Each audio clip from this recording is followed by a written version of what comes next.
Il y a toujours eu un peu de passion dans les relations entre l'Algérie et la France, c'est un fait. Qu'est-ce qui a changé réellement en Algérie? Je pourrais vous dire aussi qu'est-ce qui a changé en France, parce qu'il y a deux partenaires. Il s'agit de Dans l'Algérie. toute position, il y a deux partenaires. Et le fait que vous posez la question sous cet angle laisse entendre que si les relations étaient mauvaises, c'était d'abord de la faute de l'Algérie. Je ne voudrais pas entrer dans le fond du débat, mais il ne faut pas oublier que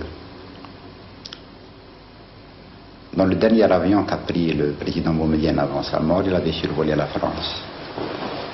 Et il avait envoyé un message très chaleureux au président Giscard d'Estaing. La France, qui vous achète par ailleurs beaucoup de gaz naturel, vous achète peu de pétrole. Est-ce une question de prix ou de contrat préférentiel? Car en fait, ce pétrole, vous le vendez à plus de 50%, je pense, aux États-Unis.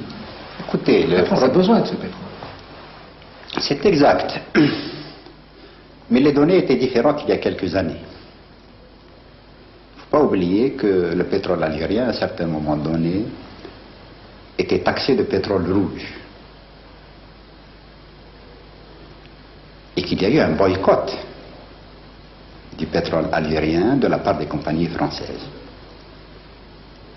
Et une deuxième étape, quand il n'y avait pas de pétrole rouge, certaines compagnies françaises refusaient d'acheter du pétrole algérien. C'était l'un des points de litige dans les relations entre l'Algérie et la France, pour l'acheter ailleurs. Et c'était des sociétés qui traditionnellement achetaient le pétrole en Algérie. À ce moment-là, nous avons essayé de voir d'autres partenaires.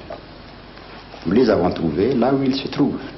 Donc quel est l'avenir des sociétés françaises en Algérie au niveau de l'exploration et de l'exploitation pétrolière?